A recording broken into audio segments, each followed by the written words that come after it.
성령 행전은 연속해서 세계 선교를 위한 기반을 여러 가지로 갖춰 가는 데에 결정적인 계기가 된 것은 스데반의 순교라고 얘기를 하고 있습니다. 스데반을 순교하게 하면서 예루살렘에 큰 핍박이 임함으로써 많은 사람들이 흩어졌다. 이때 흩어질 때 제자들이 흩어지기보다는 평신도들이 흩어진 것으로 그렇게 기록을 보게 됩니다. 그러면서 이들이 그 당시 로마 치하에서 3대 도시 중에 하나인 안디옥이라는 곳으로 일부 가서 복음을 전했습니다.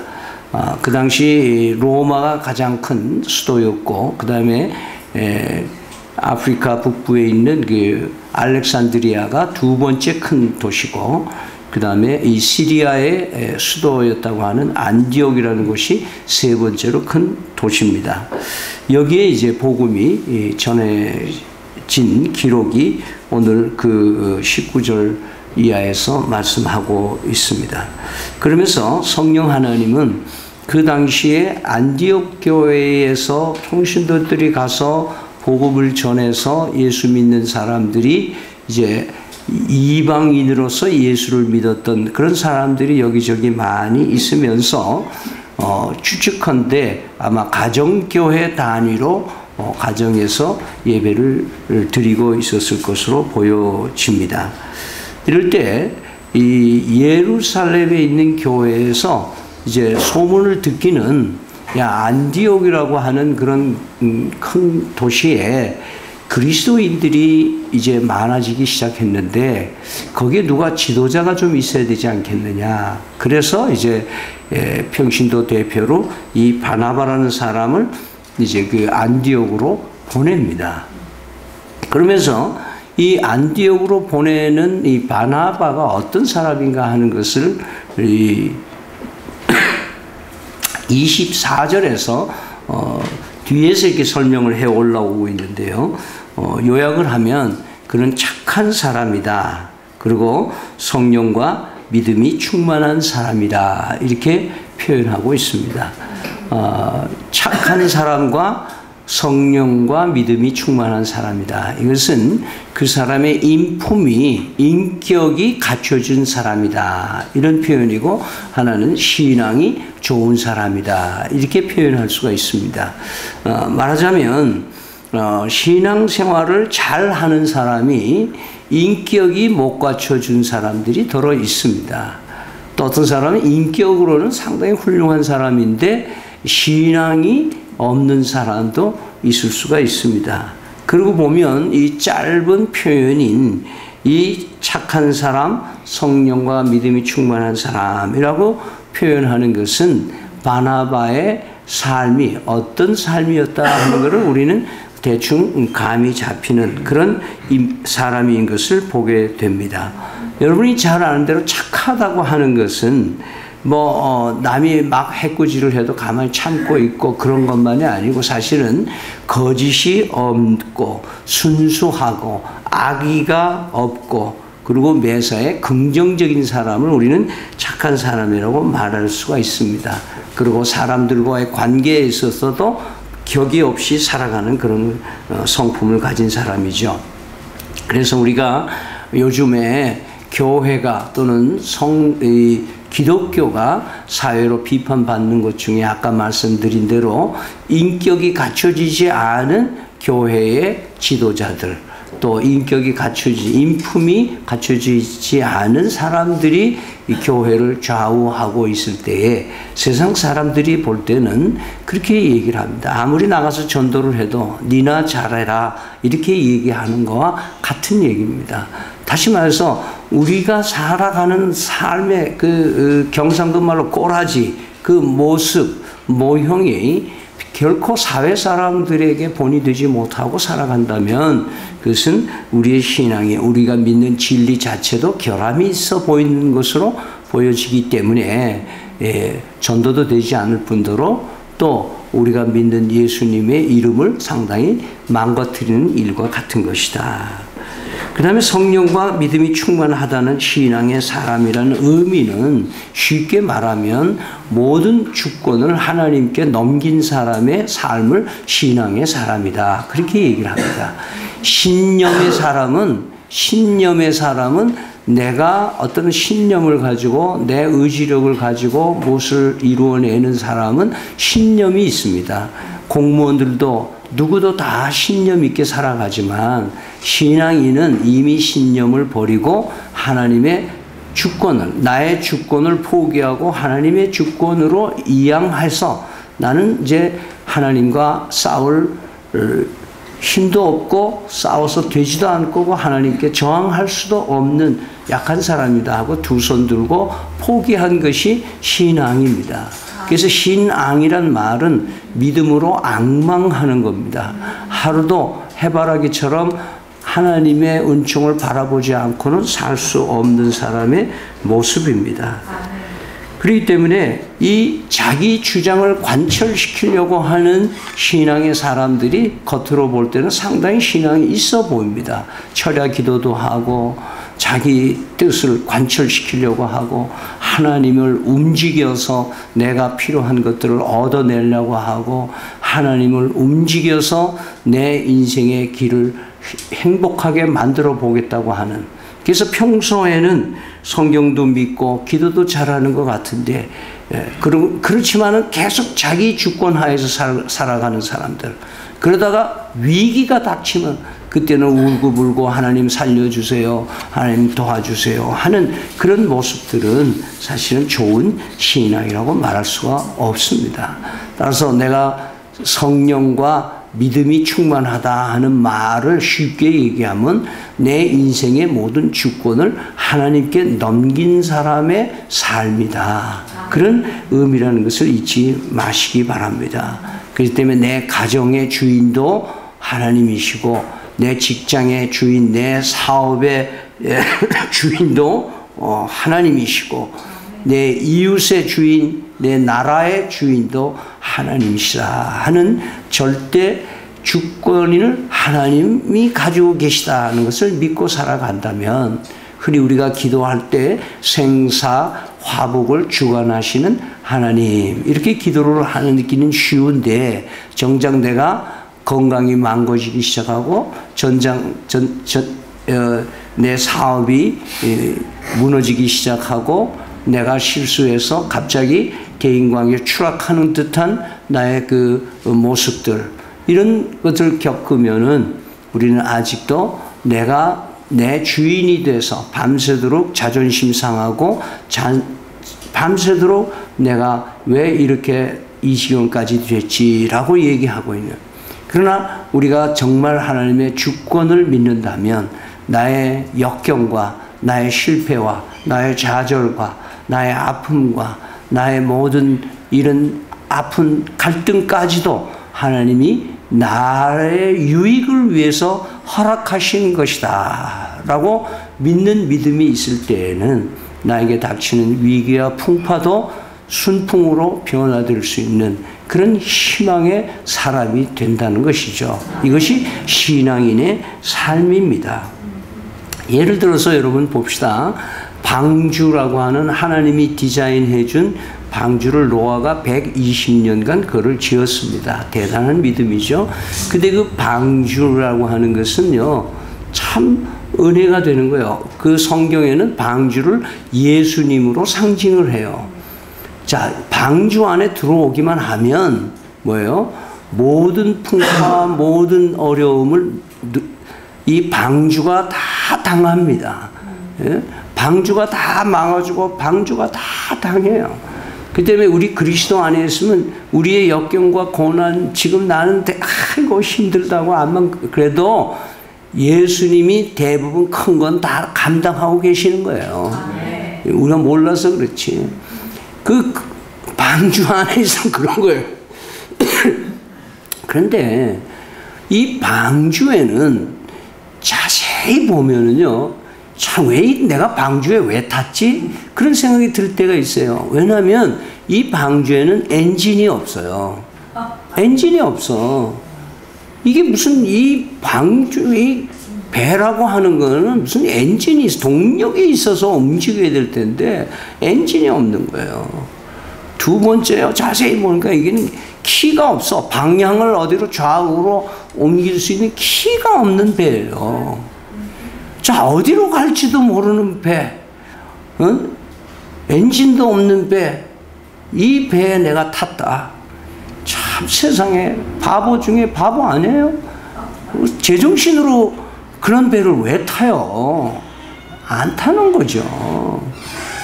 그런데 그 배에 타고 있으면 정말 수시 만든 거 아니에요? 모든 풍파를 대신 당해주죠. 그리고 어디로 갈지를 몰라서 쩔쩔매는 우리 대신해서 하나님께서 선장 되시고 하나님께서 엔진이 되어주셔서 우리를 선한 곳으로 인도하시는 분이시는 거예요.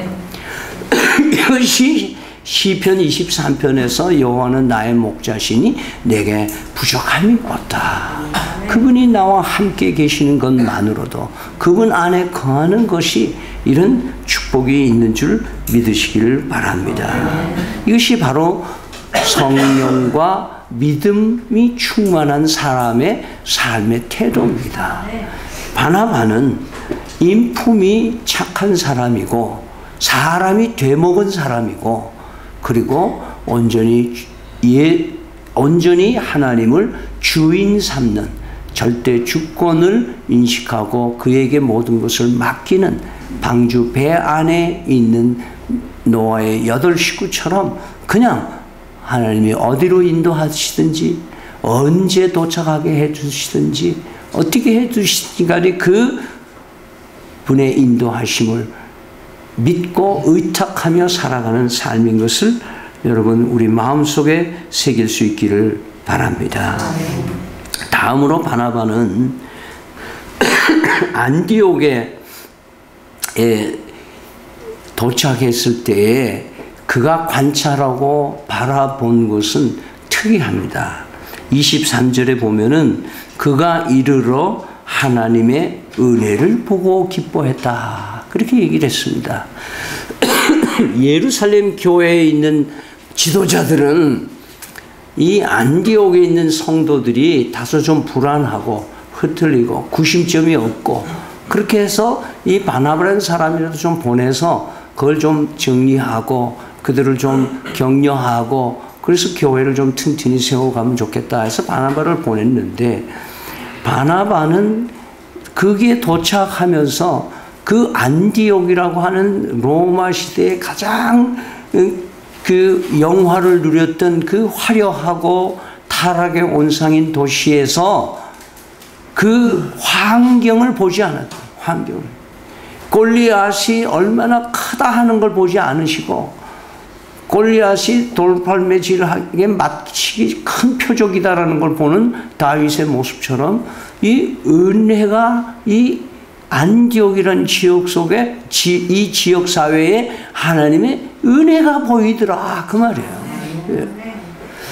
그러니까 그 성도들을 볼 때에도 저 사람은 저렇게 약해서 그래, 저 사람은 뭐 열심히 없어, 저 사람은 뭐 어때 이렇게 해가지고 이 안디옥 교회에 있는 성도들의 모습을 보고 실망하고 막 그런 바나바의 모습이 아니고 그런 사람이 왜 없겠어요? 그런 사람이 눈에 띄지만 그래도 그거를 능가하시는 그런 결함과 어려운 환경을 넘어서시는 하나님의 은혜를 보고 이 바나바는 기뻐했다.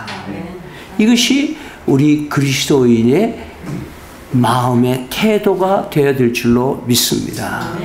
우리는 매사에 부정적으로 보고 내 손에 없는 거를 있는 것보다는 없는 거를 내가 부모 탓하고 자식 탓하고 뭐 주변 사람 탓하고 상사 탓하고 내가 이렇게 된 건 다 누구의 탓이라고 하는 지금 모든 범죄 수사하는 사람들 심리학자들의 가장 핵심적인 결론은 그겁니다.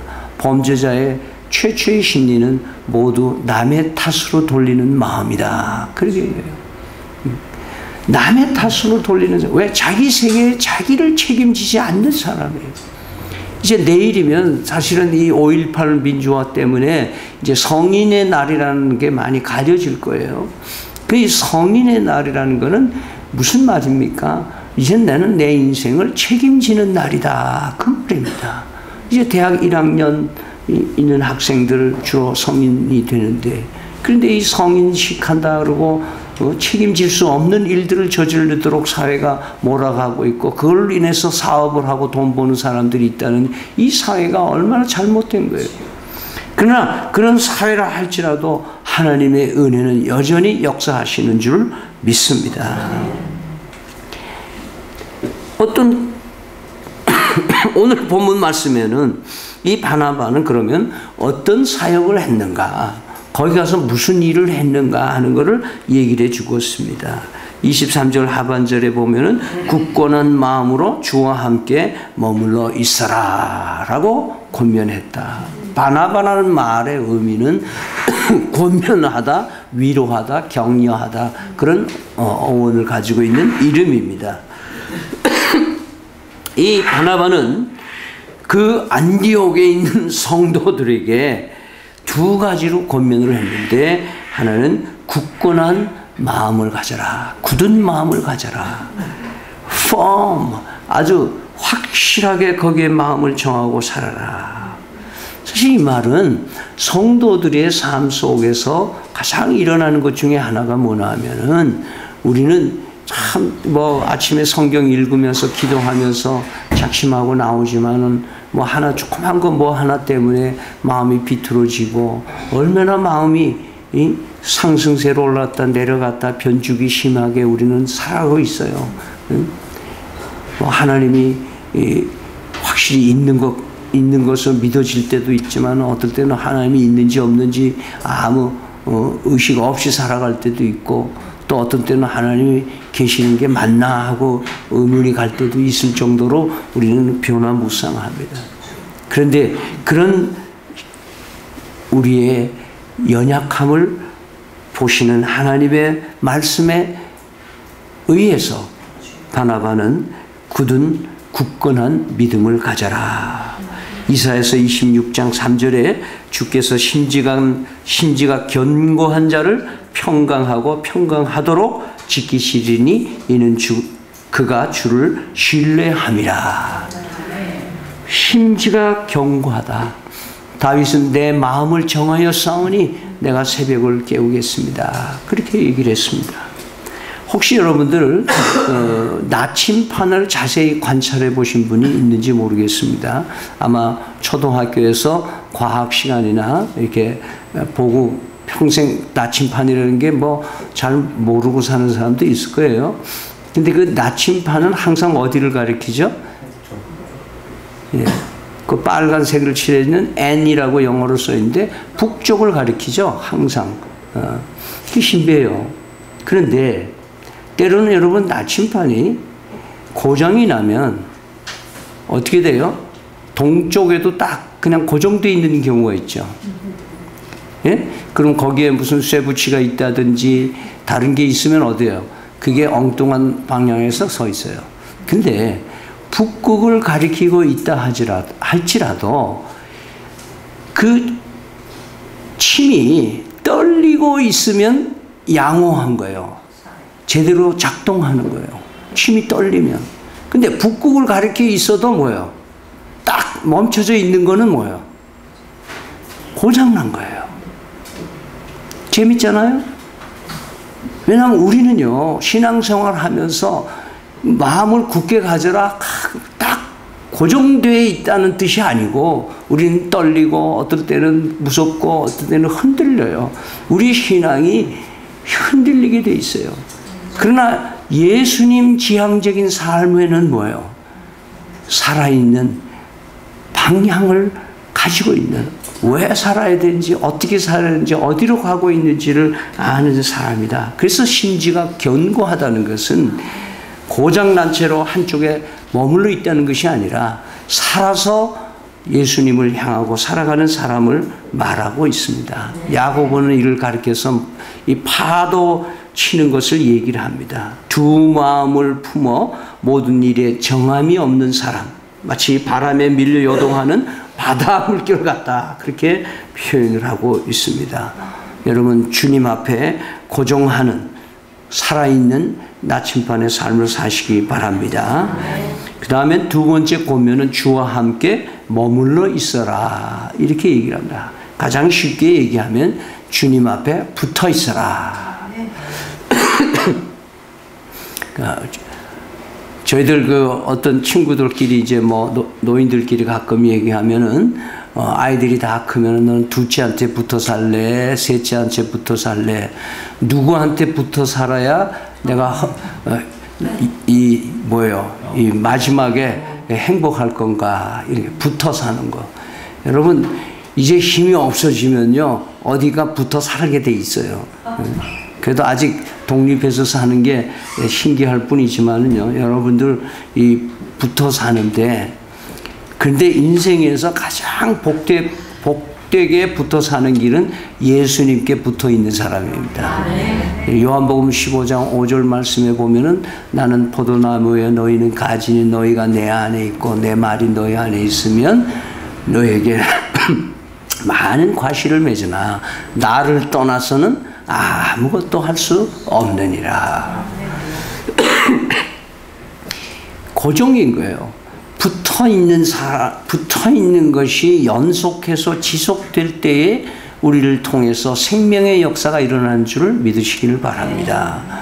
왔다 갔다 될만하면 하고 안 될만하면 안 하고, 이게 자기 주권이 아직 살아있어가지고 자기 판단이 세상에서 가장 똑똑한 결정인 줄 알고 살아가는 사람은 붙어 있을 수가 없어요. 왜냐하면 조급증이나 여기보다 더 좋은 데가 또 있지 않겠나 싶어가지고 여기 붙었다 저기 붙었다, 이런 삶은 우리가 끝을 보지 못합니다.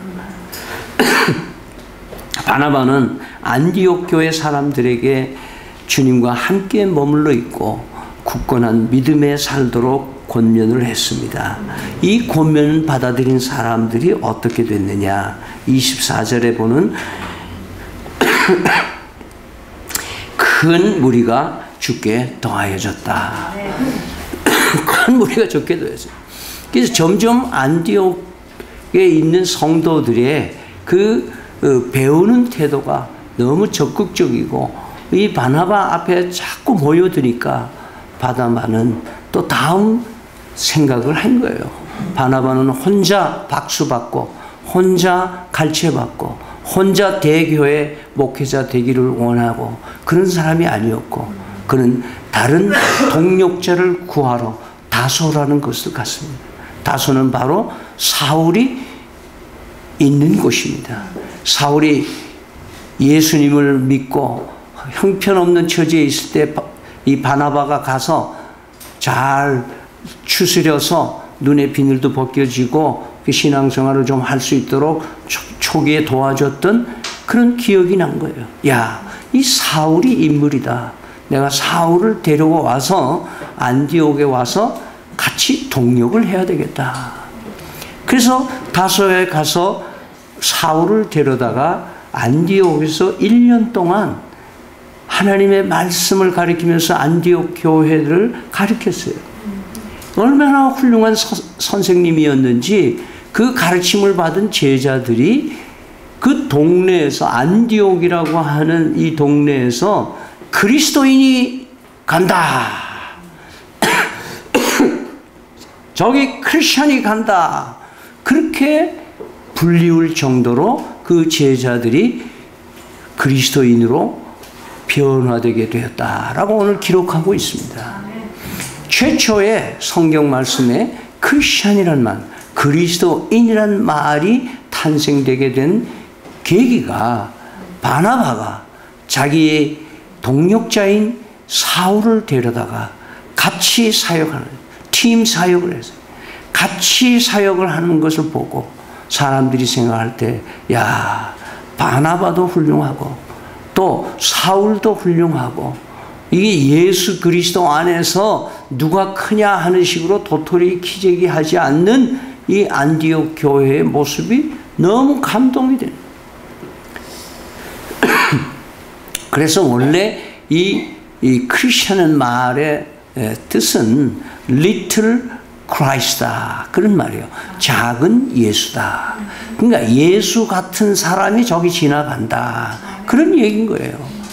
예수님처럼 생각하고 예수님처럼 먹고 예수님처럼 자고 예수님처럼 사람들을 대하고 살아가는 사람 모습을 보기 때문에 이들이 볼 때는 야 저기 꼬마 예수쟁이 가네 이렇게 부르기 시작했다는 거예요.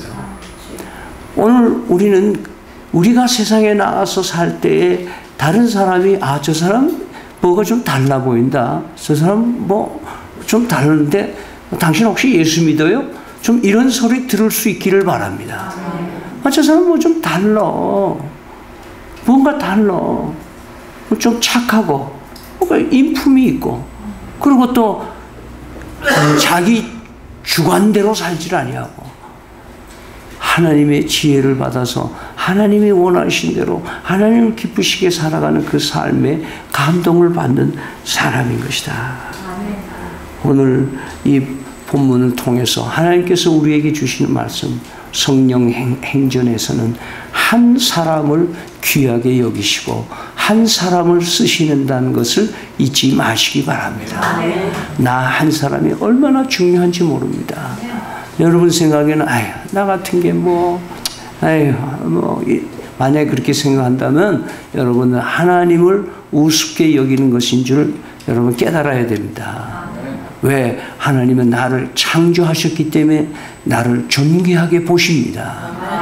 근데 또 내가 못돼서 죄에 팔려서 진노의 자녀로 팔려갔다가 있는 것을 예수님의 몸값을 대신 지불하고 그 소굴에서 나를 사와가지고 나를 자유를 주셨기 때문에 하나님이 내가 얼마나 귀하길래 당신 아들을 대신 몸값을 지불하고 나를 죄 가운데서 구원해 주셨나 생각하면 이건 값없이 받은 은혜를 생각하면 내가 함부로 살 수 없잖아요. 나는 귀한 존재 아니에요?